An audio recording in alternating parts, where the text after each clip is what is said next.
Bonjour à toutes et à tous et bienvenue dans votre émission de rendez-vous. Nous allons parler cette semaine de spectacle vivant puisque nous allons parler de scène jeunes talents, de danse et enfin de théâtre. Nos invités de la semaine sont Hubert Pirot-Craco, bonjour. Bonjour. Vous êtes le présentateur, le président de l'association Passion Show et vous allez nous détailler dans quelques instants la sixième édition du Grand Show le samedi 3 juin à Mirecourt, scène jeunes talents. A tout de suite Hubert. Lydie Fornage, bonjour. Bonjour. Chorégraphe de la Lydie Academy à Épinal pour le spectacle qui est joué ce week-end sur la scène de la Rotonde à Thaon-les-Vosges, La Guerre des Catherines, samedi 27 à 20h30 et dimanche 28 à 15h sur la scène de la Rotonde. A tout de suite. Et Michel Rennery, bonjour. Bonjour. La présidente des Amis du Théâtre Populaire des Vosges pour un spectacle ce jeudi 25 mai, Racine de Troyes, et puis un petit bilan de cette 45e saison. On se projettera aussi sur la saison prochaine ? Un petit peu. Un petit peu. Allez, c'est parti. À tout à l'heure, Michel. Hubert Pirot-Craco, donc 6e édition déjà du Grand Show le samedi 3 juin à Mirecourt.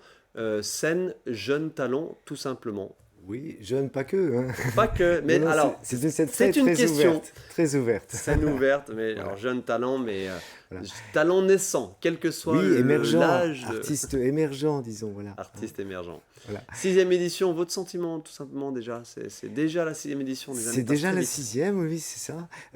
Première en 2017, dont nous avions à l'époque 7 candidats, si je me souviens bien. Aujourd'hui, nous en sommes à 15. Et ce qui est le maximum, d'ailleurs, en raison des contraintes de temps de gestion pour du proposer temps. une soirée. Voilà. Tout à fait. Donc 15 candidats, 15 passages, mais au total 46 artistes sur scène, hein, y compris les hors-concours, y compris les groupes. Voilà, 46 artistes sur une scène donc, qui est complètement renouvelée cette année. C'est l'une des innovations. Et vous êtes venu avec justement la maquette Voilà, de cette scène, faite, imaginée par votre fils, Lambert. Tout à fait. Qu'est-ce qu'elle représente ? Qu'est-ce qui a conduit le travail et la réflexion autour de cette nouvelle scénographie ? L'inspiration, c'est celle du film The Greatest Showman, vous savez, qui raconte l'histoire de Phineas Taylor Barnum, ce grand précurseur des grands spectacles d'aujourd'hui, voilà, qui a fait ses débuts donc, dans un univers un peu... Oui, le musée Barnum, c'était un univers un peu industriel qu'on a essayé de reproduire là. Reproduire, enfin en l'adaptant, bien sûr. Hein. Voilà. Mais donc, c'est une scénographie qui se veut complètement immersive. Donc, immersion dans le New York du 19e siècle. Hein. Hubert, c'est énormément de travail. Alors évidemment pour imaginer tout ça, puis après pour construire tout ça, puisque ce sont les chevilles ouvrières, les bénévoles, votre famille la maquette, c'est une construit chose, tout mais... ça. Voilà. Mais en effet, c'est l'équipe des bénévoles de Passion Show qui, en particulier l'été dernier, s'est mis à l'ouvrage pour tailler, façonner, peindre tous les éléments de ce décor. C'est un vaste puzzle, en fait. Donc, on va mettre en place le jour J, plutôt l'avant-veille, sur la scène de l'espace Flambeau à Mirecourt. 6e édition, on va tout de suite voir quelques images de la bande-annonce, si vous voulez bien, mais... sur ces images, vous allez nous raconter tout simplement les artistes qui seront présents cette saison. Voilà, les sélections ont été faites, j'imagine comme d'habitude avec une première présélection en vidéo. Combien de candidats qui vous ont contacté et combien sélectionnés ? Nous avons eu une bonne trentaine de candidats et donc je vous le disais, 15 candidats sélectionnés au final sur vidéo en fait. Voilà. Quel art, alors, allez-vous nous proposer cette année ? Alors, le panel est très large. Hein. Bien sûr, on y retrouve le chant, la danse, la magie, mais aussi pour cette année, les arts du cirque avec la contorsion, la jonglerie. D'accord. Il y aura aussi du stand-up, de l'humour, donc de l'escrime artistique aussi, de la ventriloquie. Vous voyez, c'est très vaste. L'année dernière, vous aviez, entre guillemets, une guest star qui a d'ailleurs été primée, qui venait de Lyon avec ses fameux... Sylvain Adry et son cube show. Cubes qui étaient c'était assez spectaculaire. Quelle est la guest star de cette année ? Ah, la guest star... Ou plutôt le candidat... pardon, je reformule ma question. Peut-être le candidat le plus expérimenté. Oui, eh bien nous avons une candidate, une chanteuse qui qui s'est classé 4e en finale de La France a un incroyable talent en D'accord. 2010, je ne sais plus la date. Une précédente Mais édition, voilà, une précédente édition, donc sur du chant. sur du chant Oh, lyrique. un chant lyrique. Chant Ah oui, en plus lyrique. c'est Oui, oui, ambitieux. oui, oui, oui, oui. Ok. La jauge de l'espace Flambeau, évidemment, ça se passe le samedi 3 juin en soirée à l'espace Flambeau à Mirecourt. La jauge Oui, de spectateurs attendus? donc ouverture des portes 19h30, début du spectacle 20h30. Mhm. Le placement étant libre, il faut voilà, être là le plus tôt possible. Et le prix des billets, d'ailleurs, on peut le dire. Oui, le prix des billets, bah, sur place, c'est 10 euros pour les adultes, 7 euros pour les enfants. Ok. Et en pré-vente, donc ce que nous favorisons, c'est moins cher en plus. Donc c'est 7 euros pour les adultes, 5 euros pour les enfants.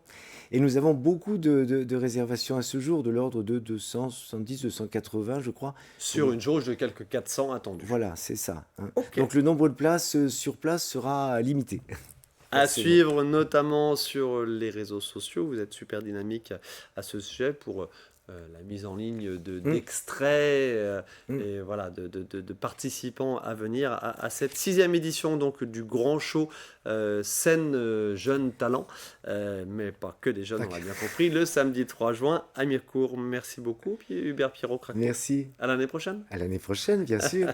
Avec grand plaisir. Lydie Fornage, chorégraphe donc, de la Lydie Academy à Épinal pour la guerre de Catherine ce samedi 27 à 20h30 et dimanche 28 mai à 15h sur la scène de la Rotonde de Thaon-les-Vosges. Plein de choses à dire, mais je vous propose déjà de voir un petit extrait de ce que vous allez nous proposer donc, ce week-end sur la scène de la Rotonde.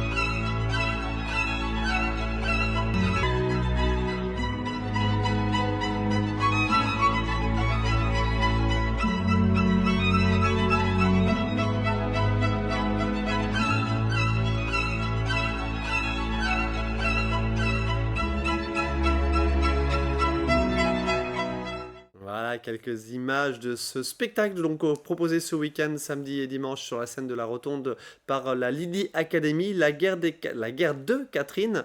Alors spectacle de danse, mais on a cru voir en arrière-plan quelques images, quelques dessins, et c'est justement un univers issu de 2 œuvres, un premier livre, dans un premier temps un livre, puis une BD que j'ai ici entre les mains. Julia Billet, la guerre de Catherine, racontez-nous un petit peu l'histoire de ce récit. C'est vraiment le périple d'une jeune fille en période de Seconde Guerre mondiale. Une jeune fille juive qui donc a dû partir de lieu en lieu pour fuir la menace allemande. Mais au-delà de ça, c'est surtout une passion qui grandit, une passion pour la photographie.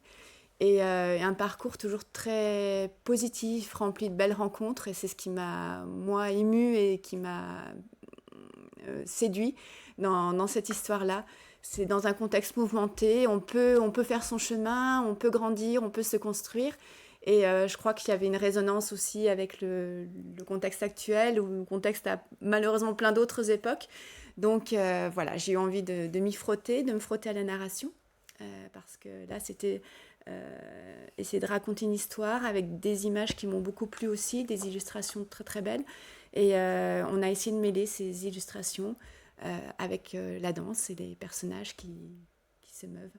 Vous avez découvert le texte, le récit initialement ou directement la BD? Alors de Julia Billet, j'ai qui est donc découvert une la BD et auteure. puis ensuite je suis allée voir le roman. Alors, Voilà. quelques mots sur Julia Billet, donc l'autrice de ce récit. Récit, alors déjà c'est une Vosgienne, et puis c'est un récit autobiographique. Tout à fait. C'est l'histoire de sa maman qui est racontée là. Julia vit dans les Vosges, elle est également enseignante à l'école des arts de Lorraine et elle nous a, mais très très très gentiment, cédé ses droits immédiatement, séduite par le projet. Et voilà, elle sera là dimanche pour dédicacer aussi ses livres à l'occasion, à l'issue de la représentation. L'adaptation, vous l'avez dit, évidemment, sur le fond, il y a des messages par rapport à la période de guerre, avec quelques échos avec l'actualité aujourd'hui, en termes d'accueil, et puis il y a la démarche aussi artistique de cette petite fille qui découvre le monde et qui saisit le monde par la photographie. Sur l'aspect technique de danse, qu'est-ce que vous êtes allé chercher, avec quoi vous vous êtes amusé? Avec quelques 130 danseurs? 120 120. danseurs. Alors, ce qui éveille ma créativité, moi, c'est l'émotion. Et donc, ce livre en est rempli. Mhm. Mais par contre, nous ne sommes pas figés dans une époque pour avoir une diversité. Et comme je vous le disais, pour moi, cette histoire, elle est assez universelle. Donc, on propose des styles de danse très variés, allant du classique au hip-hop, en passant par le contemporain. Donc voilà, on a varié les styles, on a varié aussi les styles de musique. Mais l'esprit et le message restent. Voilà, c'est ça. C'était Ok. vraiment le plus important, c'était de transmettre la même émotion. Avec quelques petites choses rigolotes sur les à côté de ce spectacle, vous avez passé un partenariat avec le dressing de Jules et Alice à Goldberg. Racontez-nous. Voilà, bon, c'est quand même collé un petit peu à l'époque, au moins dans l'esprit vestimentaire. Mhm. Et le dressing de Jules et Alice nous a proposé un espace privé dédié pour nos danseurs, mais aussi pour les spectateurs. C'est-à-dire tout spectateur qui voudrait venir se plonger dans les années 40 et venir vêtu dans le style des années 40 peut se rendre au dressing de Jules et Alice à Golbet. Et il Je y trouvera détaille, l'espace c'est à dédié. l'AFPA, Oui, rue c'est des ça. Forges à Goldberg. Mm. Et l'idée, c'est de pouvoir... Venir vêtu dans les années 40 au spectacle. Et comme ça, les spectateurs se mêleront aux danseurs, puisque nos danseurs aussi quittent un peu la scène Ah, de temps en temps et viennent se mêler aux spectateurs. ça c'est très sympa, effectivement. Et possibilité donc de se rendre, je donne les horaires, parce on va rester dans le concret. Jeudi et vendredi, donc le dressing de Même Jules toute et la Alice, semaine. toute la semaine. Jeudi et vendredi, 10h, 12h30, 13h30, 18h. Et samedi, 9h30, 12h30, 13h30, 17h30. Donc largement le temps d'y faire un petit passage avant la représentation du samedi à 20h30 et du dimanche à 15h. Je parle bien de ce week-end, bien évidemment. Un petit mot sur votre académie et l'activité danse. Comment se porte-t-elle? Toujours autant d'adhérents, d'envie, d'activités autour de la danse? Oui, oui, oui, je crois qu'on a eu la chance d'arriver. J'ai réussi à maintenir le lien pendant la période difficile du confinement, et là, c'est reparti très, très fort avec une vraie envie. Donc ça va très, très bien. Avec des projets un petit Avec peu, des des projets projets. transversaux avec les autres écoles, parce qu'on va le dire, on va se permettre de le dire, il y a beaucoup d'écoles, notamment sur Épinal, qui proposent de la danse, et on va dire il y a de la concurrence, voilà.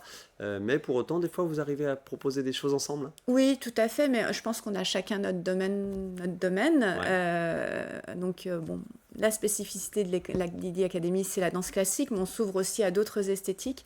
Et on travaille très régulièrement avec Mélodie Gollet, donc, qui est connue en danse lyrique, danse street dance, et puis d'autres écoles. Et notre dernier projet a eu lieu il y a 8 jours avec Seine-Vosges. Nous étions plusieurs écoles à participer à la résidence de Jean-Claude Galota, qui nous a transmis une partie de ses créations, dont des petits extraits sont reproduits dans ce spectacle-là. Extra. Ouais, Voilà. c'est sympa d'avoir une lecture évidemment de toutes ces propositions culturelles sur l'ensemble d'une saison avec les partenariats des uns des autres. Ça permet un petit peu de mieux comprendre la genèse et le travail et surtout peut-être la difficulté de ce qui peut être proposé sur scène, hein. Ça va. Voilà. Faut gratter un petit peu si je peux me permettre des Oui, fois. oui, tout à fait. Oui, oui, c'est bien. La guerre de Catherine, donc je remonte la bande dessinée, mais à l'origine c'est un roman. Un petit peu autobiographique, mais c'est un roman, hein, on est d'accord? C'est le roman. C'est Roman l'histoire de récit, la maman de voilà, Julia. un récit. Ouais. C'est un récit qui a donné lieu à cette BD, à cette bande dessinée. Donc je précise d'ailleurs aux éditions Rue de Sèvres de Julia Billet, donc illustration Claude Fauvel, texte de Julia Billet que vous avez donc mise en scène, mise en chorégraphie, je ne sais pas si c'est le terme exact, sur la scène de la Rotonde, ce samedi 27 à 20h30 et dimanche 28 à 15h, avec cette petite, ce petit à côté de venir vêtu comme dans les années 40, 50, tant en spectateur évidemment que sur scène, mais ça évidemment sur scène c'est prévu. Merci beaucoup, merci Lydie Merci à Formage, à très bientôt. Michel Rennery, fin de cette nouvelle saison des ATP des Vosges, les Amis du Théâtre Populaire, avec un spectacle, donc ce jeudi 25 mai, Racine de Troyes, un spectacle qui s'inscrit, on va le dire tout de suite, dans le cadre des Imaginales. On va se détailler ça dans quelques instants. Racine de Troyes, on regarde un extrait.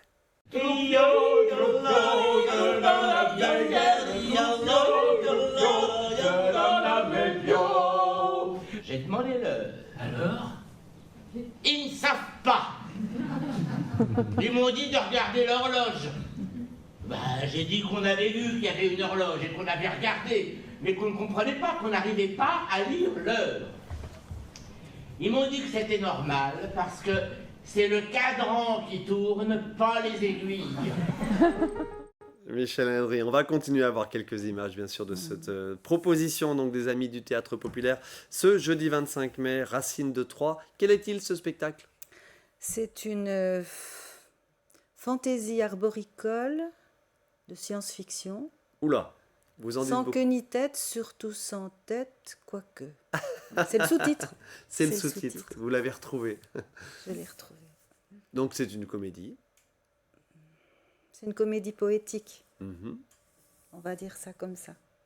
C'est une œuvre qui a été écrite par une pièce qui a été écrite par Pierre Margot, qui a beaucoup de talent artistique, pas uniquement d'auteur. C'est sa première pièce de théâtre, son premier écrit théâtral. Et par ailleurs, il a une très belle carrière d'auteur, interprète et compositeur en chansons. D'accord. Et en poèmes. C'est quelqu'un de très intéressant à découvrir.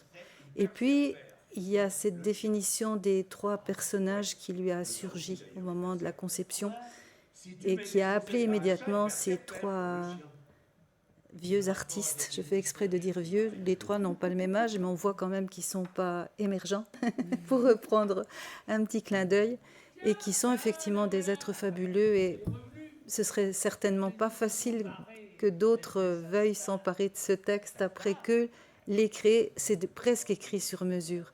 Pierre s'en explique d'ailleurs quand il parle de la façon dont le texte a jailli au bout de sa plume. Il les connaît bien tous les trois. François Morel a écrit de ce texte, c'est l'homme moderne qui est chanté dans cette pièce. Ça raconte la vie tout simplement. C'est un bel hommage. Hein. C'est pas mal de la part de François Jean-Pierre Morel. Siméon a écrit quelque chose de beau aussi.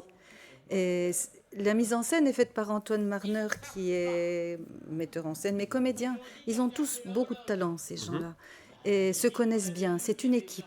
Moi, je suis allée à la création à Chartres au mois de janvier, fin janvier, parce que c'est tout récent. C'est une pièce qui a été écrite et qui a été lauréate de la tournée nationale, enfin de la coproduction annuelle qu'on pilote avec la fédération dont on fait partie, la fédération des ATP. Donc on a découvert le texte, on a découvert le projet. Ils ont été présélectionnés, puis sélectionnés. Ça ressemble un peu à votre parcours à Mirecourt. Et au final, c'est eux qui ont été choisis pour la tournée nationale. Donc là, c'est la fin de leur circuit chez les ATP de France, et qui sont surtout dans le sud et un peu dans l'ouest. On est les seuls dans le Grand Est, et ils clôturent leur tournée FATP chez nous. Pour moi, c'est une grande joie, parce que le spectacle... Forcément, ça donne quelque chose en plus. Oui, déjà... Ils donnent tout sur scène pour cette fin de tournée. Oui, c'est leur dernière date chez les ATP. Ils ont d'autres dates après, avec d'autres producteurs. Mais là, ils viennent de vivre une tournée. Et la notion de tournée en ce moment n'est pas si évidente, parce qu'il n'y a plus tant de compagnies que ça qui peuvent se permettre de faire des tournées sur un territoire. C'est souvent du coup par coup. C'est souvent, ils sont sur 3 ou 4 productions simultanément. C'est extrêmement difficile de leur redonner cet état d'esprit. Et là, ils viennent de vivre cette aventure qu'on partage, nous, depuis toujours, dans notre cursus d'Amis du Théâtre Populaire. Et c'est vrai que c'est des clins d'œil successifs, cette soirée de jeudi prochain. Et c'est pas la première fois qu'on les a en clôture de saison, parce que quand ça résonne de la thématique des Imaginales, à savoir un peu de fantastique quelque part, beaucoup de déjanté aussi, notre époque, évidemment, et puis l'homme au cœur de tout ça, parce que je crois qu'aux Imaginales, au-delà de la fantasmagorie, il y a surtout, mais qu'est-ce qu'on va devenir? Les Imaginales, genre je permets de préciser évidemment Festival des mondes imaginaires autour de la fantaisie, mais qui va bien au-delà aujourd'hui évidemment. C'est autour de l'imaginaire dans tous les sens du terme. C'est ça, et l'homme au cœur du problème, essentiellement. Un petit mot sur cette saison, on l'a dit, dernier des 9 spectacles donc, de cette saison 2022-2023 des Amis du Théâtre Populaire. Pas de souci, le public a été au rendez-vous? Le souci qu'on a, c'est le vieillissement des adultes, parce qu'il y a une grande fidélité chez les ATP. Je crois que on s'appelle un peu une école de spectateurs, de par notre manière de travailler, à savoir que c'est une rencontre avec les artistes. C'est une rencontre avec des œuvres, c'est une rencontre avec des écritures, et puis en même temps, c'est une rencontre interpublique. On a 50% de jeunes en salle, et on y tient. On tient à ce partage, donc notre force repose sur le soutien partagé des partenaires qu'on a tout au long de l'année avec les profs de théâtre des lycées, mais pas que. Ils sont souvent membres des ATP, c'est-à-dire un engagement de professeurs qui considèrent que sortir leurs élèves de l'espace scolaire pour les emmener dans la vie et la vie culturelle. On voit quelques images de toutes les pièces que vous avez proposées tout au long de la saison. La saison, c'était la plus précieuse des marchandises de Grunberg, montée par Charles Torchman, qui est revenu sur les terres du Grand Est récemment pour nous. Thème de la disparition des Juifs aussi pendant cette horrible Deuxième Guerre mondiale. Les guerres sont toutes horribles. Michel Andry, un petit mot, on va se projeter. Vous finalisez, bien sûr, j'imagine, la préparation. On est dessus, le pré-programme avec une coquille est sorti, on va la corriger. On en parle déjà un petit peu ou pas? Quelle est la ligne conductrice de cette prochaine saison? Bonne question. Essentiellement une pensée, mais qui circule dans presque toutes les pièces qu'on va avoir. Pour l'instant, il y en a 8 de Calais. La 9e, c'est pour les Imaginales de l'année prochaine. Elle est en cours de choix. Okay. Les enfants sont très présents. Or, en ce moment, je crois que c'est une des grosses préoccupations de tous ceux qui sont encore un peu humains au fond du cœur. On entend souvent dire, ça commence à devenir un cliché, mais quelle terre on va leur laisser? On entend ça tout le temps. Mais moi, je pense aussi, mais quelle vie ils ont, les enfants, en famille, dans les foyers, quand ils sont placés à l'école.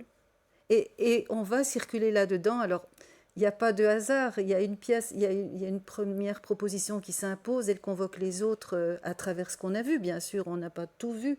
Mais il y a un fil rouge autour de l'enfance heureuse, l'enfance moins heureuse, l'enfance qui est un peu parquée à l'école parfois, pas pour son meilleur devenir, et avec tout ce qu'il y a aussi comme une grande inquiétude aujourd'hui. Il y a aussi une pièce qui va être très forte sur Lampedusa, et qui est très très souhaitée tout de suite par les établissements. Moi, ça me fait chaud au cœur de voir que il n'y a pas de frilosité par rapport à cette grande question, mais des migrations. Voilà, parce que derrière, c'est le problème du sauvetage de ceux qui migrent. C'est pas un problème de faut-il pas. C'est des humains, il faut qu'ils vivent. Ça va être ça autour de notre saison. Les enfants, il faut qu'ils soient heureux, il faut qu'ils aient dû devenir des rêves, des projets. Et ça s'est fait comme ça. Ça va être une saison autour du bonheur. Merci beaucoup pour cette petite mise en bouche. On en reparle en début de saison prochaine, si vous voulez bien. Extra. Merci beaucoup, Michel Andry. Allez, Racine de Troyes, donc ce jeudi 25 mai en soirée sur la scène de la Louvière à Épinal, et dans le cadre aussi des Imaginales, le Festival des mondes imaginaires qui commence donc jeudi et jusqu'à la fin de la semaine à Épinal. Lydie Fornage, rendez-vous samedi 27 à 20h30 sur la scène de la Rotonde de Thaon-les-Vosges, puis dimanche 28 à 15h pour la Guerre de Catherine. Troisième, ou plutôt seconde adaptation du livre, du récit de Julia Billet, donc la guerre de Catherine, auteure vosgienne. Et Hubert Pierrot-Craco, président de Passion Show, donc vous nous avez parlé de cette 6e édition de cette scène Jeune Talent, samedi 3 juin à Mirecourt. Merci à tous les trois de votre participation à cette émission. À très bientôt. Merci. À bientôt. Merci à vous de votre attention. On se retrouve très prochainement pour une nouvelle émission.